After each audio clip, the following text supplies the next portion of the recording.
Yo, what's going on, everyone? It's Baze here, and today I'm here to bring you Mythic Plexus Sentinel. This will be a boss guide, so I'll just teach you all the mechanics. It's pretty straightforward. The first mechanic you're going to get here is the matrices, manifest matrices. These go on to 4 players, and you're just going to take them to the side of the boss room. That way you're gonna see why you're gonna want room for intermission here. The next mechanic is the boss is going to send walls through the raid. Now, ideally, you're going to want to use your cloak to go through the wall. I live there. I believe it's only because it's undertuned. But I did live there using a defensive. I'm not sure if you'll be able to live that on live. There's also a group soak here. There is 2 back-to-back. So the first one you'll soak with group 1 and 3. You're going to get knocked out. And then you have 2 and 4 go in.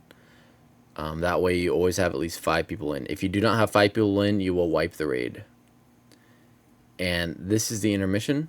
The only change here from Heroic is that you get these little ads. So you just cleave them. You are able to DK grip them as well to stack them. So then you just run through the beam. You run through the bubbles. You basically just want to dodge everything. And then you want to use your cloak to again go through the wall. The only mythic change here is that the wall goes through during all the phases now. There's just always a wall going through. So you just want to pay attention for that. That is the only change for mythic in terms of P1 and P3. Now, for intermission, the change is that there's 2 ads. That is the only change for intermission. Now, one thing to know that you need to know about this Reshi Wraps mechanic is that it is directional. So if you're running left and you press it, it's going to take you left, even if you're not facing left. It's whatever direction you're walking. So just remember that for when you're progressing. As you can see, there's more group soaks. There's also a tank soak that goes out as well. The tank just runs it far away, like on Sprocketmonger if you progged it in Undermine. You just have a tank run out and have the other tank taunt. As you can see, one of our tanks just ran out. And here comes another wall. You just Reshi Wrap blink through it, just like that. Here comes the group soak. It's honestly pretty chill. This fight's pretty chill.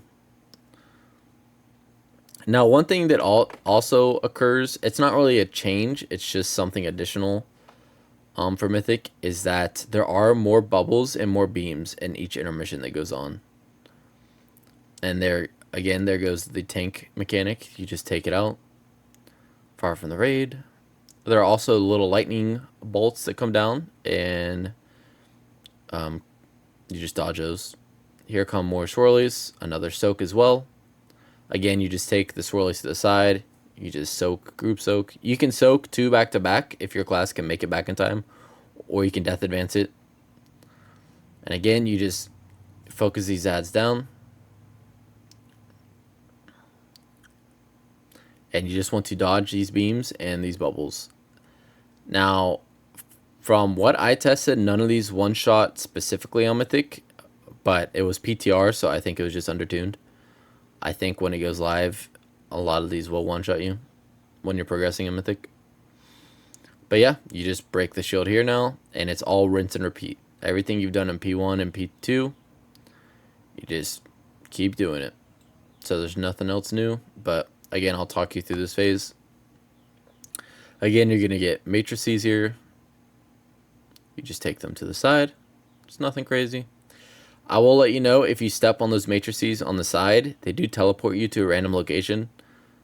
So I would recommend not standing on them. And here comes Eradicating Salvo. It's the group soak. Boom. And boom. You just pop a defensive. You can soak them again. You don't get a debuff for soaking, so you just soak it back to back if you can. We just made sure we had 2 dedicated groups. That way, in case, for example, if everyone's soaked in group 1, you do have a risk of people getting knocked out and not having more than enough people get back in time. So we just made sure to have 2 groups just to play it safe. But like I said, you can soak 2 back to back. It's not a big damage at all. And here come the puddles. You just take them to the side. And we're going into intermission here in a second. The boss just pushes you back. I believe you can cancel the knockback with Dracthyr Racial, but I'm not sure. Again, there goes the tank with his mechanic.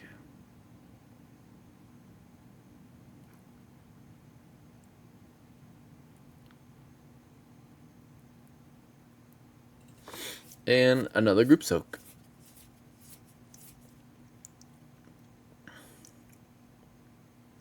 And now here comes the knockback. You just fight against it. You can gate, you can leap. I'm pretty sure you can death advance. And you just kill the 2 adds in intermission again.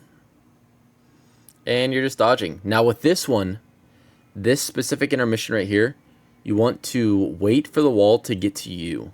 And you will see why in a second. So I rescue cloak through here. Now what you can do is you can wait for your rescue cloak, and you can bubble through all 4 of those bubbles. The rescue cloak goes through that, but we just decided to walk around instead. But you can, just to clarify, you can rescue wrap through all of these mechanics.